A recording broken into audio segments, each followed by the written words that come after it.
Hello everyone, welcome you all. आज का जो हमारा एमएससी का नेक्स्ट टॉपिक है वो है साइक्लाइजेशन रिएक्शन। इस वीडियो के अंदर हम बात कर रहे हैं डिस्कनेक्शन अप्रोच के अंदर जो हमारा साइक्लाइजेशन रिएक्शन है उस टॉपिक की। तो इस वीडियो में हम बात करेंगे साइक्लाइजेशन रिएक्शन की और यहाँ पर कुछ एग्जाम्पल भी देखने वाले हैं। सबसे पहले हम ये देखते हैं कि जो साइक्लाइजेशन रिएक्शन है ये क्या होती है।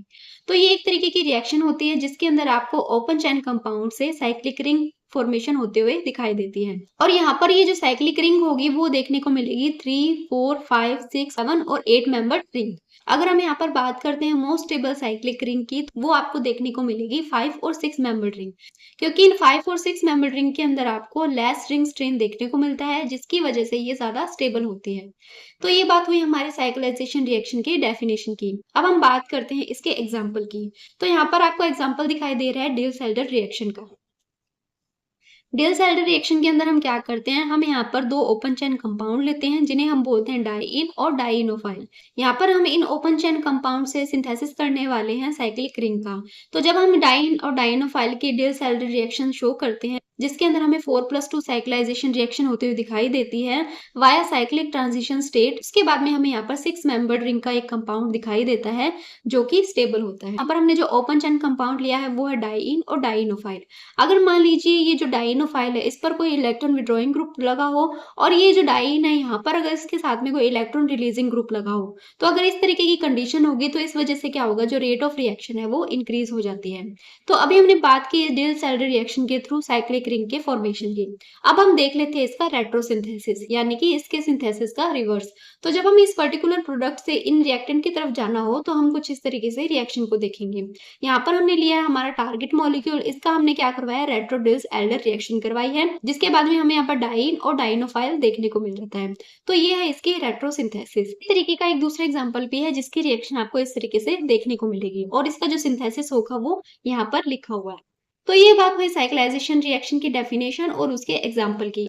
अब हम देखते हैं कि जो साइक्लाइजेशन रिएक्शन है इसको कौन कौन से फैक्टर अफेक्ट कर सकते हैं।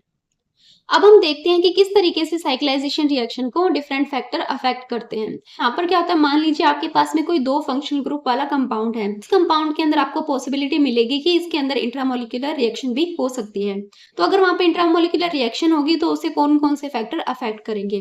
तो चलिए शुरुआत करते हैं हमारे सबसे पहले फैक्टर से, जिसके अंदर हम बोलते हैं कि अगर मान लीजिए आपके पास में दो स्पेसीज यानी कि वो जो दो फंक्शनल ग्रुप थे वो किसी शॉर्टर चेन के द्वारा सेपरेट है, तो वहां पर पॉसिबिलिटी है कि उनके बीच के अंदर इंटरमोलिकुलर रिएक्शन हो अगर वो 6 मेंबर से कम है। लेकिन अगर मान लीजिए उन दोनों के बीच के अंदर 6 एटम से ज्यादा की चेन प्रेजेंट होगी, वहां पर कंपटीशन होगा इंटरमोलिकुलर और इंट्रामोलिकुलर रिएक्शन के अंदर, जो कि उसके जो यील्ड है उसको अफेक्ट करेगी। एग्जाम्पल के लिए जो रिएक्शन है जिसके अंदर हमने रिएक्शन ऑफ डाइएस्टर दिखा रखी है विद सोडियम मेथॉक्साइड के साथ में, जो हमें देता है साइक्लोपेंटेनोन। और ये जो साइक्लोपेंटेनोन है इसकी यील्ड क्या होती है, लगभग 80% आपको देखने को मिलेंगी। तो इस पर्टिकुलर रिएक्शन को हम बोलते हैं डिकमान कंडेंसेशन। तो हमारा जो पहला फैक्टर था उसके एग्जाम्पल आपको यहाँ पर देखने को मिल रहे हैं। नेक्स्ट हम बात करते हैं हमारे सेकंड फैक्टर की। सेकंड फैक्टर है हमारा स्टीरियो इलेक्ट्रॉनिक इफेक्ट। इस पर्टिकुलर फैक्टर के अंदर क्या होता है, जो हम रिएक्टेंट ले रहे हैं उनकी रिएक्शन करने के लिए वहां पर क्या है, उनकी प्रॉपर ओरिएंटेशन होनी चाहिए उनके ऑर्बिटल्स की, ताकि हमें हमारी जो फेवरेबल रिएक्शन है वो मिल सके।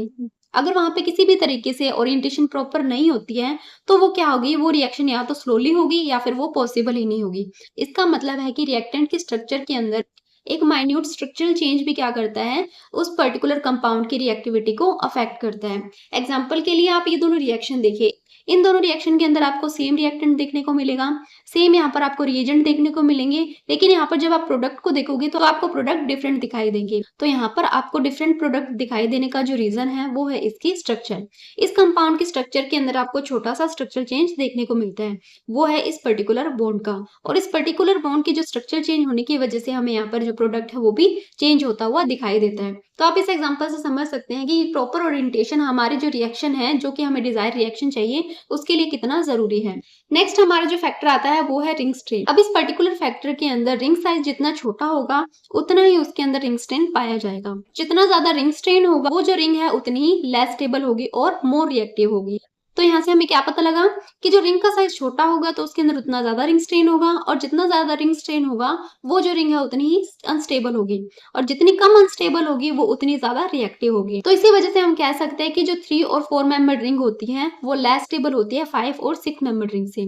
और वहीं अगर हम ऑर्डर ऑफ रिंग स्ट्रेन देखें तो ऑर्डर ऑफ रिंग स्ट्रेन आपको कुछ इस तरीके से दिखाई देगा। यहाँ पर 3 और 4 मेंबर्ड रिंग सबसे ज्यादा अनस्टेबल दिखाई देगी, या फिर आप बोल सकते हैं सबसे ज्यादा रिएक्टिव दिखाई देगी। और ये रिएक्टिव किस वजह से है? क्योंकि इनके अंदर रिंग स्ट्रेन काफी ज्यादा है। तो यहाँ पर जो रिंग स्ट्रेन सबसे ज्यादा आपको देखने को मिलेगा वो मिलेगा 3-4 मेंबर के अंदर, फिर आपको 7 और 8 मेंबर रिंग के अंदर रिंग स्ट्रेन देखने को मिलेगा। देन उसके बाद में आपको इन दोनों से कम दिखाई देगा 5 और 6 मेंबर रिंग के अंदर रिंग स्ट्रेन। तो जब 5 और 6 मेंबर रिंग के अंदर रिंग स्ट्रेन कम है तो इसका मतलब क्या है? ये जो रिंग होती है ये स्टेबल होती है। तो ये वो फैक्टर थे जो कि साइक्लाइजेशन रिएक्शन को अफेक्ट करते हैं। तो इस वीडियो के लिए इतना ही। आई होप आपको वीडियो अच्छा लगा होगा। अगर वीडियो अच्छा लगा तो please like, share and subscribe कीजिए। Thank you.